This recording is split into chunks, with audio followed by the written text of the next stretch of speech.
Bonjour, chers apprenants.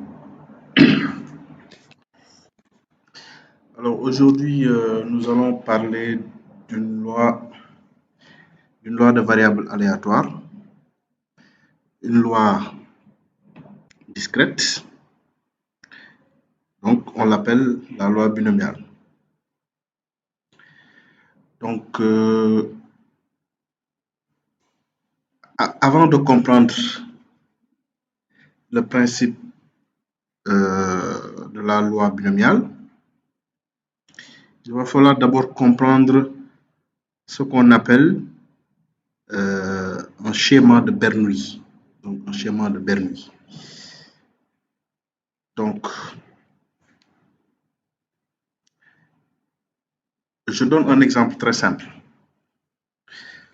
Vous voyez un athlète qui fait du saut en longueur. N'est-ce pas? Vous voyez un athlète, voilà, il fait du saut en longueur. Voilà. Donc il est là. Donc ici il y a une piste. Et là, il y a le sable. Okay. N'est-ce pas? Alors là, il court, il court, il court. Et donc là, il doit sauter à partir de là. N'est-ce pas? Ok. Et après, voilà. Donc, vous avez déjà vu à la télé que, en général, l'athlète, il fait plusieurs sauts, il fait plusieurs tentatives, n'est-ce pas? Certains sauts seront réussis, euh, d'autres peuvent ne pas être réussis.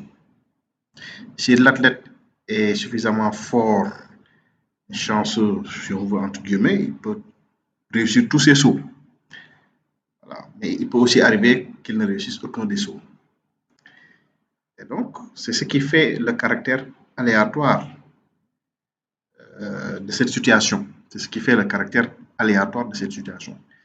On peut avoir plusieurs résultats, donc des événements, mais avec une certaine probabilité. Donc, on est carrément dans une situation de variable aléatoire. Alors, qu'est-ce qui nous intéresse particulièrement dans cette situation-là? Prenons un saut. Un saut, c'est-à-dire, top, l'athlète court. Il va sauter vers le bac à sable. Et nous, on s'intéresse au fait, est-ce que le saut est réussi ou pas? Là, on n'est pas en train de dire combien de mètres il va sauter. Non, c'est pas ça qui nous intéresse. Le fait, c'est est-ce que le saut est réussi ou pas. C'est-à-dire, est-ce que le drapeau est blanc ou est-ce que le drapeau est rouge? C'est ça qui veut dire saut réussi ou pas. Est-ce qu'il a mordu, est-ce qu'il n'a pas mordu? Après, ce qui reste, c'est autre chose. Donc, on va se focaliser sur le fait qu'il réussit le saut ou il ne réussit pas le saut. Alors, supposons que lors d'un seul saut, lors d'un saut, je sais pas, il, il a une probabilité petit p, donc probabilité, donc une probabilité,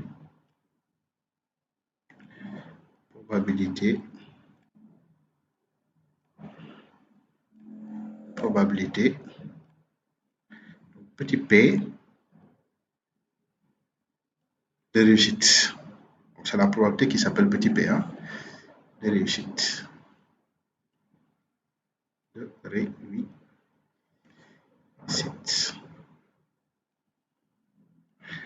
Ouais, donc, supposons que sur un saut, il a une probabilité petit p de réussite. Et donc, sur ce même saut,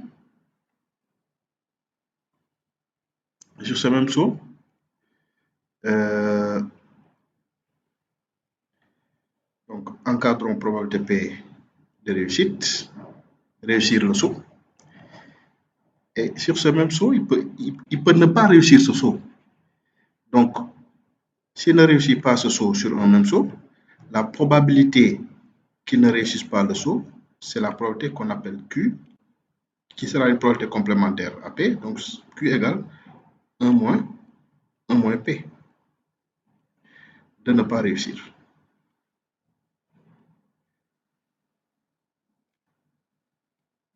bon, on va dire d'échec, hein, si vous voulez. On va dire donc d'échec. Voilà. Donc, d'échec. Donc, à chaque saut, il n'y a que deux éventualités, réussir le saut ou ne pas réussir le saut. Donc, il y a une probabilité petit p de réussir le saut et il y a une probabilité Q égale 1 moins P de ne pas réussir le saut. N'est-ce pas? Alors, si on s'était limité à un seul saut, on s'était limité à un seul saut, la variable aléatoire qui prend réussite ou échec, n'est-ce pas? Donc, on peut codifier la réussite en mettant 1, n'est-ce pas? Et l'échec en mettant 0. Dans ce cas, sur un seul saut, on aurait affaire à une variable aléatoire de Bernoulli. Si par exemple la variable aléatoire s'intéresse à l'issue de la situation, cette variable aléatoire ne prend que deux valeurs, n'est-ce pas? Donc, dans ce cas, sur un saut, la variable aléatoire qui s'intéresse au résultat du saut, c'est-à-dire réussite ou échec, est une variable de Bernoulli, n'est-ce pas?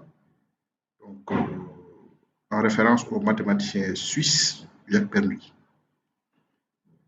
Donc, cette loi de probabilité serait résumée dans un tableau assez simple où on va dire, bon, déjà, les valeurs prises, il y a 0, il y a 1, n'est-ce pas? Ensuite, voilà, la probabilité que la variable aléatoire, si vous voulez, appelons ça X ou Y si vous voulez.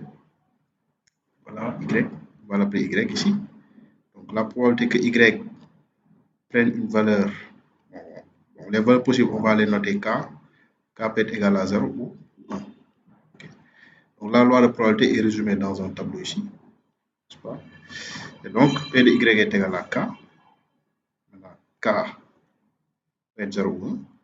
On est dans une situation de variable aléatoire parce que ça prend des valeurs avec une certaine probabilité. Donc, ça prend 1 avec une probabilité petit p et ça prend 0 avec une probabilité 1 moins p. Donc, évidemment, le total, la somme de toutes les probabilités, n'est-ce pas, est égal à 1. 1 moins p plus p, ça fait 1. Et c'est ça,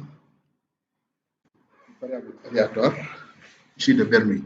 Donc, on peut avoir d'autres situations, hein. Par exemple, faire un examen dans lequel les deux issues, c'est réussir l'examen ou échouer l'examen, n'est-ce pas? Lancer une pièce de monnaie dans laquelle il n'y a que deux issues, pile ou face. Ça dépend maintenant qu'est-ce qui est considéré comme réussite ou qu'est-ce qui est considéré comme échec. Si c'est pile qui est considéré comme réussite, donc face sera considéré comme l'échec et vice-versa. Donc, là, on est dans une situation de variable de Bernoulli. Donc, c'est une variable aléatoire qui ne prend que deux valeurs et seulement deux valeurs. Donc, il n'y a que deux issues à cette expérience aléatoire. Donc, maintenant, je cherchais à vous expliquer la notion de schéma de Bernoulli. Là, on a une variable aléatoire de Bernoulli, c'est-à-dire dans une situation, avoir deux issues. Maintenant, qu'est-ce qu'un schéma de Bernoulli? Un schéma de Bernoulli, c'est lorsqu'on répète plusieurs fois et dans les mêmes conditions une situation dans laquelle il n'y a que deux issues.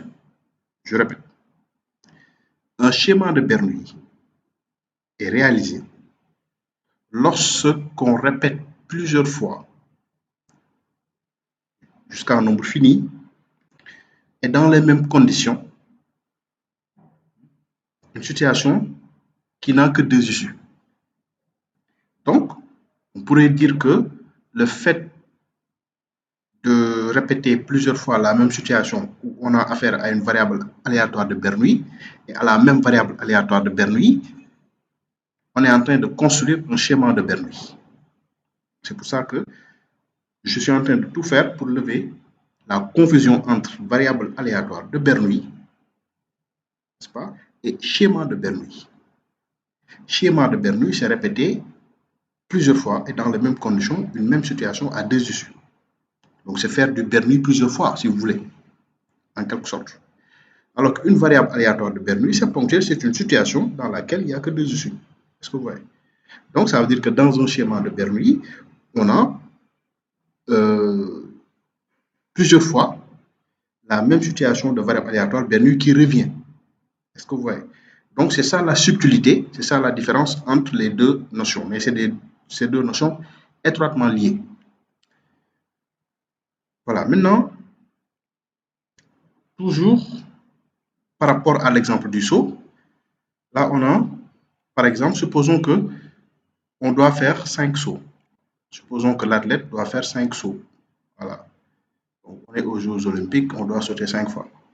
Alors, premier saut, le deuxième saut, le troisième saut, le quatrième saut et le cinquième saut.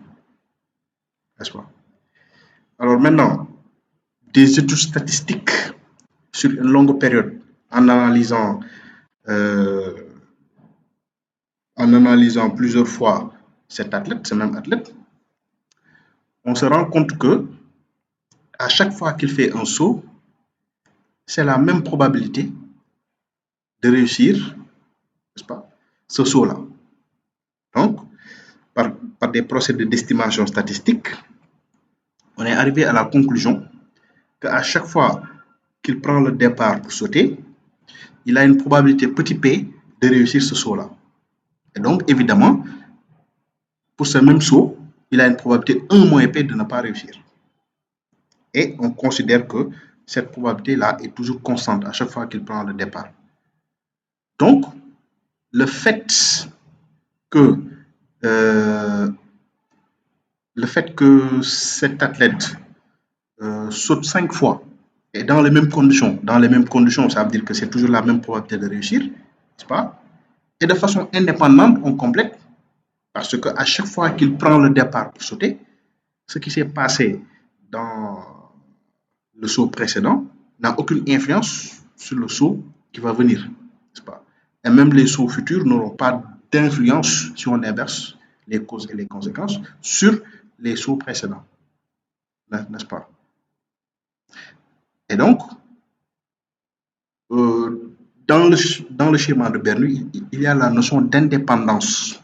Il y a la notion d'indépendance.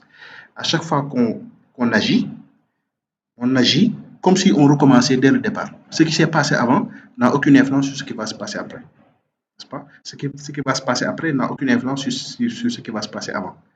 Mais tout se fait dans les mêmes conditions. N'est-ce pas? Donc, ça vous fait penser à l'idée d'un tirage successif avec remise. N'est-ce pas? Donc, on recommence toujours dans les mêmes conditions. Okay? Donc, ces 5 sauts, n'est-ce pas, en fait, font que 5 sauts, schéma de Bernoulli. Schéma de Bernoulli. Schéma de Bernoulli. OK? Voilà. Voilà. Donc, le fait de faire 5 sauts, on est en train de réaliser un schéma de Bernoulli. N'est-ce pas? Et donc, puisqu'on réalise un schéma de Bernoulli, euh, la question qu'on peut se poser, c'est combien de sauts il peut réussir parmi ces 5 tentatives, n'est-ce pas? Voyez un peu. Alors, combien de sauts il peut réussir parmi ces 5 tentatives, n'est-ce pas? Donc, il va falloir d'abord qu'on précise ici. Donc, on a, vous voyez, plusieurs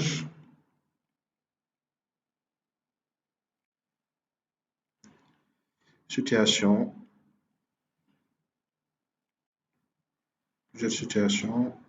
donc identiques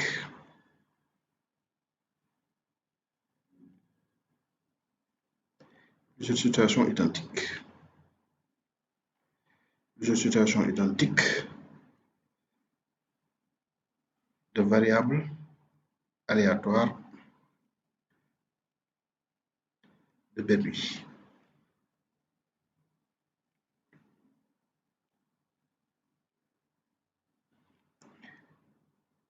Mais bon, on va dire en nombre fini, hein. En nombre fini. En nombre fini. Voilà.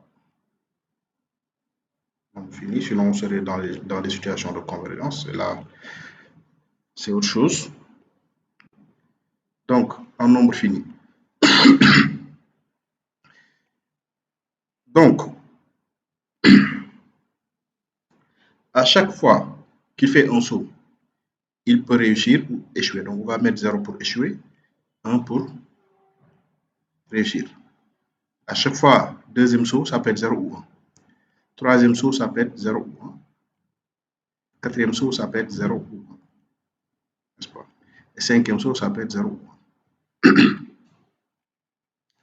Donc, si vous voulez, par exemple, vous intéresser au nombre de sauts qui sont réussis, si vous voulez vous intéresser au nombre de sauts qui ont été réussis, ce sera quoi?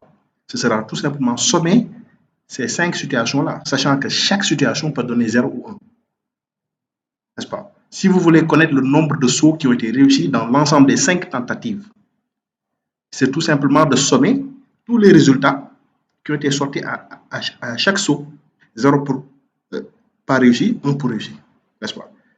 Donc, voyez. Donc, ça veut dire que si vous avez l'un ou l'autre, l'un ou l'autre, l'un ou l'autre, 0 ou 1, ça vous permet de comptabiliser le nombre de situations réussies. Parce que quand la situation n'est pas réussie, c'est 0. Okay? Donc, ça, plus ça, plus ça, plus ça, plus ça. Okay? Et donc, si chaque variable aléatoire y est de Bernoulli, qui peut prendre 0 ou 1, n'est-ce pas? On peut dire que c'est la même variable aléatoire de Bernoulli, ou bien plusieurs variables aléatoires de Bernoulli, on peut les numéroter y1, y2, y3, y4, y5. Mais on peut dire que, en fait, les yi sont indépendants et identiquement distribués, IID. Voilà. Donc, ça veut dire que chacun des yi, n'est-ce pas, ici, suit une loi de Bernoulli. C'est comme ça qu'on écrit B calligraphique Bernoulli. De même paramètre, petit p. Donc, indépendant et identiquement distribué. Avec le même paramètre P, P étant la probabilité de réussite, qui est constante ici. Donc, il suffit de connaître la probabilité de réussite pour en déduire la probabilité d'échec. Donc, on n'a besoin que d'un seul paramètre ici, petit p. Maintenant, donc, si on fait y1 plus y2 plus y3 plus y4 plus y5, n'est-ce pas? Quand on fait la somme de ces variables aléatoires de Bernoulli, chacune d'elles pouvant sortir 0 ou 1, on est en train de créer une nouvelle variable aléatoire que nous pouvons appeler x. Donc, x étant le score, c'est-à-dire le nombre de sauts réussis, n'est-ce pas? Le nombre de sauts réussis. Le nombre de sauts réussis. Alors, le nombre de sauts réussis parmi les 5, hein? Ok, le nombre de sauts réussis. Donc, on va s'intéresser à cette nouvelle variable aléatoire x. Et cette nouvelle variable aléatoire x, n'est-ce pas, va suivre une loi qu'on va appeler loi binomiale. On va noter toujours B calligraphique. Mais cette loi-là va avoir deux paramètres. Le paramètre P seulement ne suffit pas. Bien sûr que le paramètre P va venir parce qu'à chaque fois qu'on fait une tentative, on a la même probabilité petit p de réussir cette tentative.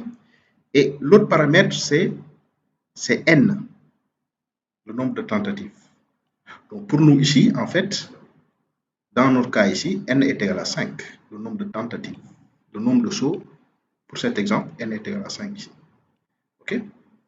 Donc, une variable aléatoire binomiale est toujours la somme de n variables aléatoires de Bernoulli indépendantes et identiquement distribuées. Ça, c'est au niveau de la théorie. Donc, notez bien cela. Voilà. Donc, la variable aléatoire qui est égale au nombre de sauts réussis parmi les n sauts tentés suit une loi binomiale de paramètre n, nombre de tentatives, petit p, la probabilité de réussir à chaque tentative. N'est-ce pas? Donc, c'est ça qu'il faut retenir. Et donc, c'est une loi aussi très, très intéressante pour ce qui est de la théorie de l'échantillonnage. N'est-ce pas? Voilà. Donc, là, on est juste en train d'expliquer le modèle.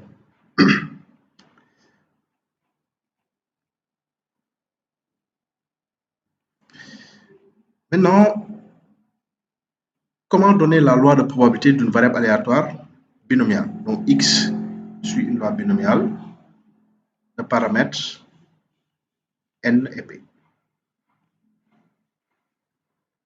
Comment donner la loi? C'est-à-dire comment écrire p de x égale k, n'est-ce pas? Comment calculer cette probabilité-là? Comment l'écrire? Comment l'écrire? Bon, par exemple, là, ce qu'il faut savoir, c'est que une loi binomiale pour laquelle n est égal à 1 avec un paramètre p, en fait, c'est Bernoulli p.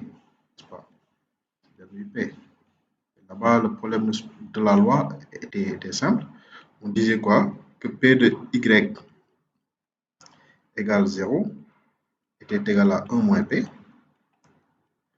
Donc, en fait, la loi de probabilité pour une loi discrète, c'est le fait de pouvoir calculer toutes les probabilités pour chacune des valeurs prises par la variable aléatoire. Donc, pour une loi de Bernoulli, voici la loi. N'est-ce pas? Voilà, on peut le synthétiser dans un tableau comme tout à l'heure. Hein. Voilà, c'est-à-dire que ceci, on peut le synthétiser dans un tableau comme tout à l'heure en mettant ici 0 comme échec, 1 comme succès, etc. Là, on met 1 moins p. N'est-ce pas? Donc, la loi de probabilité pour une variable discrète, c'est la donnée des probabilités pour chacune des valeurs prises. Voilà. Maintenant, qu'en est-il pour le cas d'une variable aléatoire binomiale? Alors ici, on a une formule toute prête. Okay? Bon, la formule est plus importante même qu'après de répertorier dans le tableau parce que déjà, il va falloir déjà que dans les paramètres qu'on nous indique la valeur de n, pouvoir faire un tableau. Hein. Sinon, le tableau serait juste un tableau générique où on mettrait des points de suspension. Mais il y a une formule, n'est-ce pas? Et on va écrire la formule. Ensuite, on va commenter la formule et voir comment a été établie cette formule. Donc, c'est C comme combinaison, c'est-à-dire le coefficient binomial, CNK, n'est-ce pas? D'abord, donc c'est le N comme paramètre qui est là. Bon, le K va varier, on va dire le K va varier de K de quoi à quoi ici. Petit p, la probabilité de succès, puissance K, n'est-ce pas? On va écrire ça plus clairement, puissance K. Entre parenthèses, 1 moins P, donc 1 moins P c'est-à-dire Q, la probabilité d'échec, avec aussi sa puissance N moins K. Sa puissance N moins K. Et voici donc la formule, pas, surtout cette partie-là, c'est ça, qui, qui nous permet donc de donner la probabilité que la variable aléatoire x soit égale à une valeur k, et donc k ici va appartenir à l'ensemble des valeurs possibles. L'ensemble des valeurs possibles pour une variable aléatoire dans un univers oméga, en général, ça se note x de oméga. X de oméga ici, c'est quoi? C'est tout simplement 0 x peut être égal à 0, donc K peut prendre la valeur 0. C'est-à-dire que dans les n tentatives, on peut avoir aucun succès, donc c'est-à-dire que des échecs, donc c'est-à-dire que x égale 0. On peut avoir un seul succès, on peut avoir etc. etc. Maximum, on peut avoir jusqu'à n succès. Parce qu'il se peut qu'on fasse n tentatives et qu'on réussisse toutes les n tentatives. Voilà. Okay. Donc, par exemple, il suffit de remplacer, par exemple, si on veut calculer, par exemple, prenons un exemple, par exemple, vous savez ici, n est égal à 5, j'ai 5 tentatives, n'est-ce pas? Ensuite, l'énoncé nous dit que la probabilité de réussir une tentative, c'est 0,8, n'est-ce pas? Et là, par exemple, pour les besoins de l'exercice, on vous demande de calculer Px égale 2. Quelle est la probabilité de réussir 2 tentatives? Alors, qu'est-ce que vous faites? Tout simplement, vous remplacez n par sa valeur, et p aussi par sa valeur, et k aussi par sa valeur, n'est-ce pas? Donc, ça va faire C5, n'est-ce pas? Donc, 2 succès, donc k égale 2. Donc là, dès que je vois k, je mets 2. P, c'est 0,8, donc 0,8 à la puissance 2, n'est-ce pas? 1 moins P, c'est-à-dire si je réussis avec une probabilité de 0,8, donc je vais échouer avec une probabilité de 1 moins 0,8, ça fait 0,2. Et donc, tout ceci multiplié par 0,2, on peut mettre des multiplications, voilà, si on veut, pour se mettre en sécurité aussi. Donc, 0,2. Et maintenant, si je réussis 2 fois parmi les 5 tentatives, ça veut dire que j'ai échoué 5 moins 2 fois, c'est-à-dire 3 fois. Ouais, c'est ça l'idée. Et donc, puissance 3. J'ai 2 succès, chacune avec une probabilité de 0,8, 0,8 au carré. J'ai donc 3 succès, chacune avec une probabilité de 3 échecs, chacune avec une probabilité de 0,2, donc c'est 0,2 à la puissance 3. Et là, on passe au calcul. Là, il suffit juste d'utiliser la machine et là, on a le résultat. Donc, le plus important, c'est de bien écrire la formule. Pour le reste, les calculs, donc c'est les détails au niveau de vos machines à calculer. Alors, dernier exemple, P10 égale 0, toujours dans ce même exemple. Donc, si vous mettez P10 égal à 0, vous avez ici C5, 0, n'est-ce pas? 0,8 à la puissance 0, multiplié par 0,2 à la puissance 5. Et donc, C5, 0, c'est toujours 1. Bon, en tout cas, Cn0, c'est toujours 1. Dès que le 0 en haut, dès que la valeur du K est 0, qu'importe le n qui est en bas, c'est toujours 1. 0,8 à la puissance 0, ça donne 1, parce que tout nombre élevé à la puissance 0 donne 1. Nombre réel. Alors, oui, même le nombre complexe. Alors là, vous avez ici 0,2 à la puissance 5. C'est ça qui va nous rester. Donc, tout est pris par les échecs parce qu'on a 5 échecs parmi les 5 tentatives. 0,2 à la puissance 5. Là, il faudra calculer la mesure. N'est-ce pas? Donc,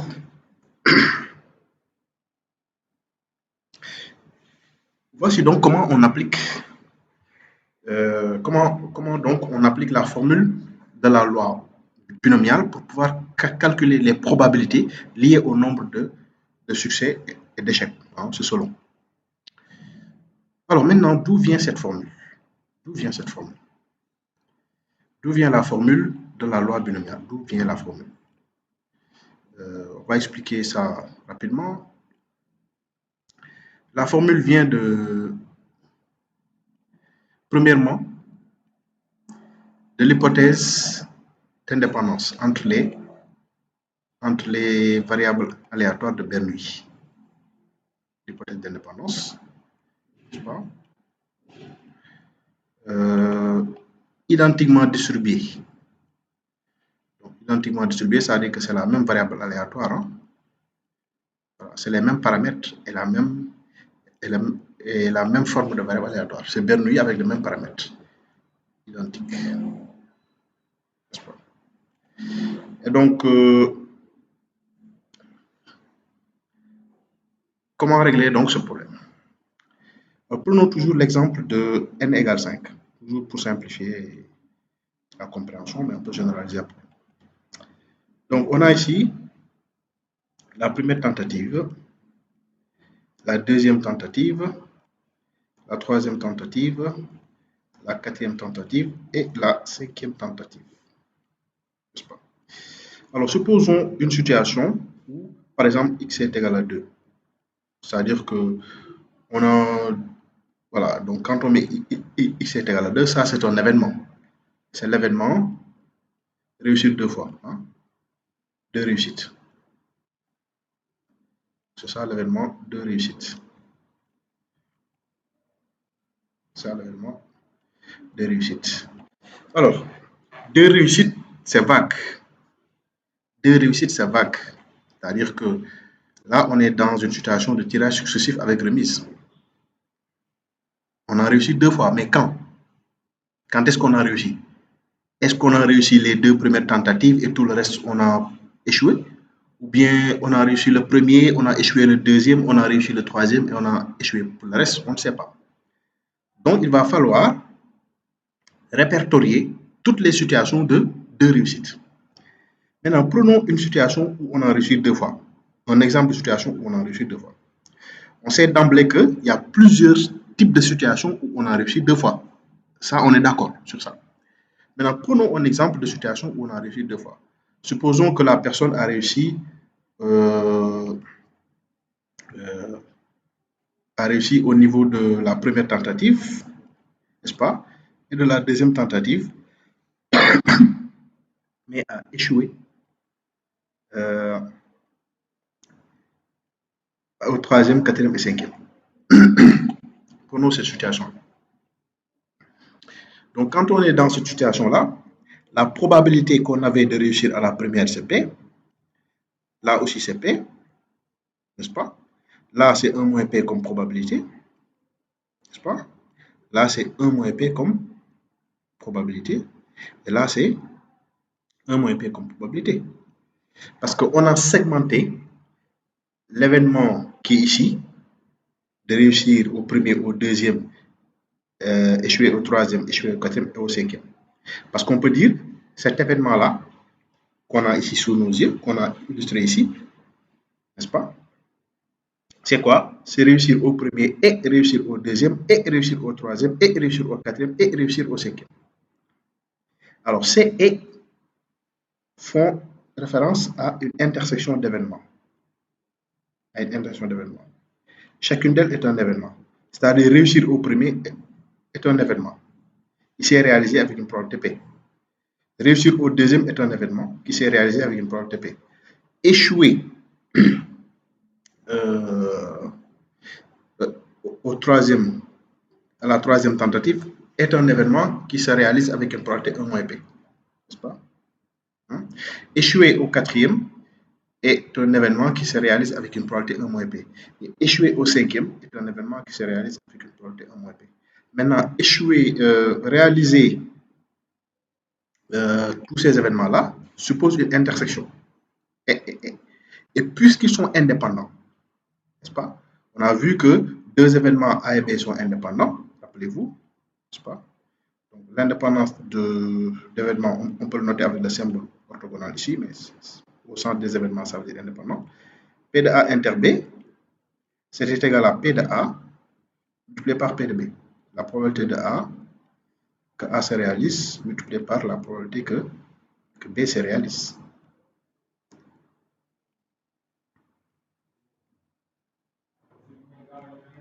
N'est-ce pas?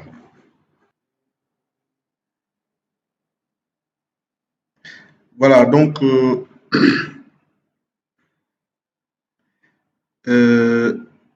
donc quand on a deux événements qui sont indépendants, la probabilité de leur intersection est égale au produit de leur probabilité. Et donc, par exemple, première réussite, on peut l'appeler A. Deuxième réussite, on peut l'appeler l'événement B. Et troisième échec, on peut l'appeler événement C. Quatrième échec, on peut l'appeler événement D. Et l'autre, on peut l'appeler événement E. Donc, en fait, c'est P de Ah, voilà, si on veut, hein, parce qu'on peut généraliser. Par exemple, s'ils sont indépendants 2 à 2, une généralisation, c'est que, voilà, probabilité de, donc, intersection. Si on a une suite d'événements indépendants 2 à 2, une suite finie, événements indépendants 2 à 2, la probabilité de leur intersection, le symbole opérateur intersection pour tout le monde, pour tous ces AI-là, eh bien, enfin, puisqu'on généralise le produit à 2, on le généralise au produit à plusieurs, c'est donc pi de i est égal à 1, donc jusqu'à n, et p de i. Donc, voilà, c'est pour économiser. Voilà, au lieu d'appeler ABC, on peut dire A1, A2, etc. Donc là, c'est-à-dire l'événement réussir au premier, on l'appelle A1, réussir au deuxième A2, échouer au troisième A3, si on veut, etc., etc. Donc ici, ce sera la probabilité pour cette situation-là. Cette situation-là, on va l'appeler x2 égale 1, x égale 2, mais on va l'appeler première situation, parce qu'il y en a d'autres. Donc cette probabilité-là, p de x égale 2, n'est-ce pas? Mais 1, c'est-à-dire une situation parmi d'autres, n'est-ce pas? C'est quoi? C'est égal à quoi? Petit p fois petit p, n'est-ce pas? Fois 1 moins p, je multiplie les probabilités, ce qui s'est passé à chaque tentative. Donc, 1 moins p, n'est-ce pas? Fois 1 moins p. Donc, ça nous donne des produits en P et des produits en 1 moins P. Donc, la multiplication étant commutative associative, donc les P fois P, ça fait P au carré.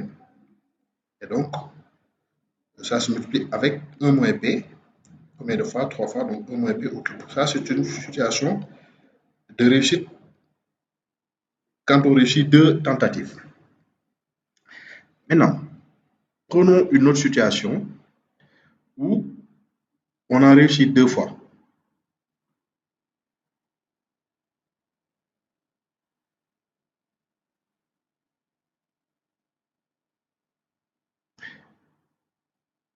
Maintenant, prenons une autre situation où on a réussi 2 fois, n'est-ce pas? Par exemple, on a réussi ici P. Bon, là, bon, on va dire, donc là, on va dire, on a réussi au premier, on a échoué ici, on a échoué là, on a réussi, ensuite on a échoué, par exemple. Donc là, c'est probabilité P, 1 moins P, n'est-ce pas? Là, on a donc 1 moins P, 1 moins P, donc là, on a P ici, et là, on a 1 moins P. Donc cette situation-là, appelons-la par exemple x égale 2, et donc, deuxième situation, n'est-ce pas? Et donc, la probabilité que x est égal à 2, n'est-ce pas? Deuxième situation, n'est-ce pas? Est égal à quoi donc? P fois 1 moins P fois encore 1 moins P fois P encore fois 1 moins P. Et là, ça va nous donner commutativité de l'addition et de l'associativité. Donc, ça va nous faire dans tous les cas P au carré 1 moins P au cube, n'est-ce pas? Donc, ça veut dire quoi? Si on est bien attentif, ça veut dire que toutes les situations où on réussit 2 fois, peu importe le moment où on a fait ces réussites-là, leur probabilité, ce sera toujours P au carré, facteur de 1 moins P au cube. Donc, on se rend compte que toutes les situations où on ne réussit que 2 fois ont la même probabilité, n'est-ce pas? Donc, ça veut dire que si on veut, on peut dire que x est égal à 2 n'est-ce pas, serait la réunion, n'est-ce pas, de I est égal à 1 jusqu'à une certaine valeur qu'on va appeler petit m, qu'on va donc fixer après, de tous les x de indice I. Autrement dit, ce sera donc x2 égale 2, 1, la situation précédente, x2 égale 2, 2, la situation ici, et donc, etc., etc. Mais jusqu'à combien? Jusqu'à m. Donc, avec m, en fait, le nombre de situations où on réussit deux fois. Voilà, là, avec un peu bizarre, là, on va effacer ça. Donc, avec,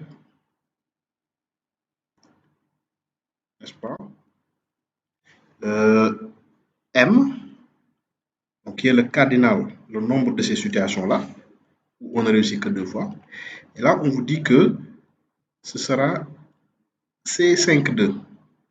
5 le nombre de tentatives, 2 ici parce qu'on a réussi deux fois. Alors, plus généralement, n'est-ce pas, on donne la formule, le M en fait c'est CNK. CNK. N nombre de tentatives et K nombre de réussites pour lequel on va calculer la probabilité. N'est-ce pas?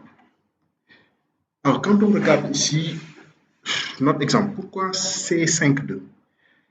D'abord, ce qu'il faut savoir, c'est que les situations où on n'a réussi que deux fois ne sont que des permutations les unes des autres.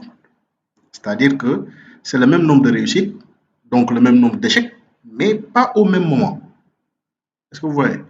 Donc, si on raisonnait en termes d'anagramme, n'est-ce pas, ce serait juste des lettres qu'on déplace. C'est la position des lettres qui change, mais c'est les mêmes lettres. Okay?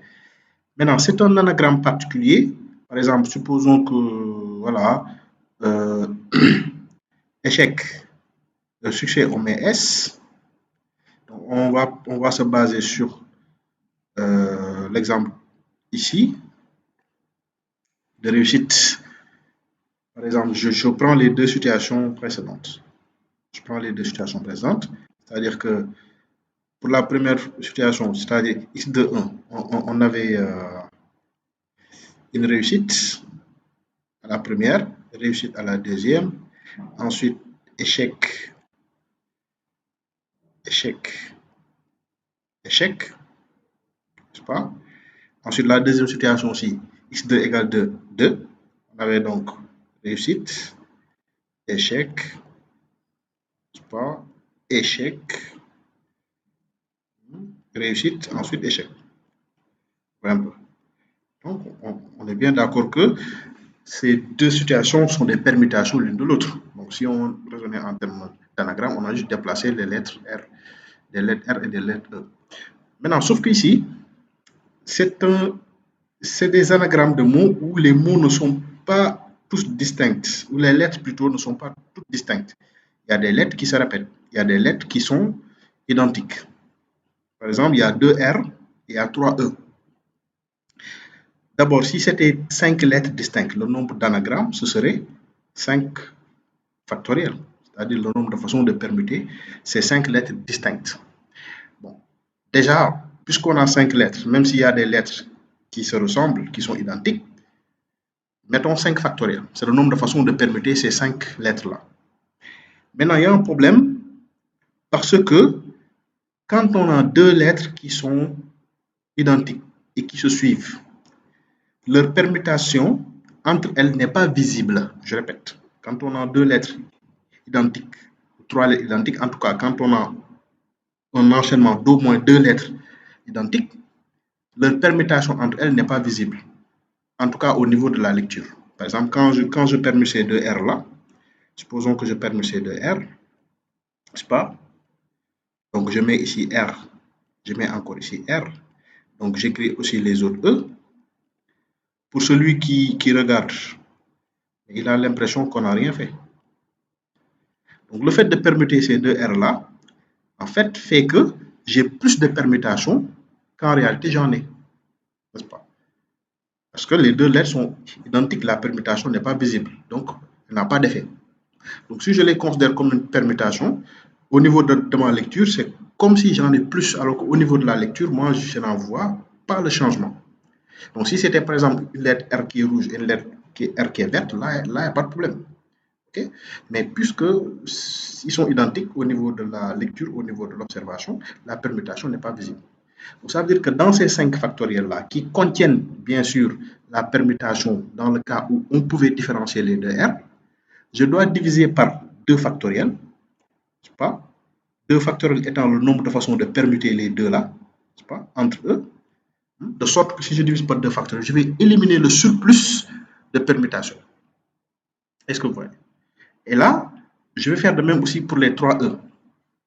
Les 3E, si c'était 3E qu'il était possible de distinguer, le nombre de façons de permuter ces 3E-là, ce serait 3 factoriels. N'est-ce pas? Mais malheureusement, comme ce sont 3E identiques, la permutation entre ces 3E n'étant pas visible quand ils sont tous côte à côte, n'est-ce pas? Bien quand les deux sont côte à côte, aussi la permutation entre elles n'est pas visible, mais dans tous les cas, pas, le nombre de façons de permuter ces 3-là entre eux, c'est 3 factoriels. Et donc, puisqu'il n'est pas possible de les distinguer, et que dans les 5 factoriels, il était pris en compte la permutation possible entre ces 3E, pour éviter le surplus de permutation entre les 3E, je vais diviser par 3 factoriels, qui est tout simplement le nombre de façons de les permuter entre elles. Donc, dans le cours sur les anagrammes avec lettres qui se répétaient, c'était comme ça qu'on dénombrait le nombre d'anagrammes. Et maintenant, si on a deux groupes de lettres, par exemple, les lettres identiques d'un côté et les autres lettres, ou bien des lettres identiques d'un côté et d'autres lettres identiques entre elles d'un côté, comme ici, donc on est dans une situation de combinaison, de coefficient binomial, n'est-ce pas? Donc, par observation, puisque CNK, c'était n factoriel, n'est-ce pas? K factoriel, hein? Entre parenthèses, n moins k factoriel, n-k factoriel, n'est-ce pas? Donc, ça veut dire que ici, par constat, on se dit que le n, c'est 5, parce que quand on regarde les deux factoriels au dénominateur, si on fait abstraction des symboles exclamation, des symboles factoriels, 2 plus 3, ça fait 5. Okay? Et donc, ça veut dire que le 3, c'est 5 moins 2. Et donc là, c'est 5, 2, par définition. Donc, plus généralement, n'est-ce pas, il faudra multiplier la probabilité d'une situation par le nombre de situations qui sont ces permutations, c'est-à-dire ces NK. Et c'est ça qui donne la loi. Et donc, euh, c'est pour cela que P de x est égal à 2, n'est-ce pas? Si vous dites que c'est P au carré, parce que j'ai deux succès, 1 moins P au cube, parce que j'ai 3 échecs, c'est pas suffisant. Ça, ce n'est qu'une situation de x égale 2. Or, des situations de x égale 2, il y en a plusieurs, et son nombre de c'est 5, 2, ce que nous venons de voir tout à l'heure. Donc, voilà. Donc, plus généralement, P de x est égal à K, n'est-ce pas? C'est égal à CNK, P à la puissance K, 1 moins P à la puissance N moins K.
Voilà donc pour montrer d'où vient la formule de la loi binomiale. Donc ça, c'est la formule de la loi de probabilité. Donc, qui à chaque valeur possible qui peut être prise, donc à chaque valeur k allant de 0 jusqu'à n,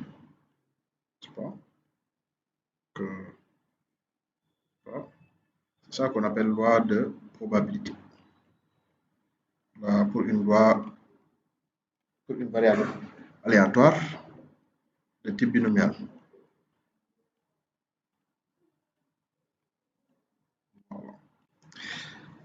Pour finir, un petit exemple, toujours par rapport à ça.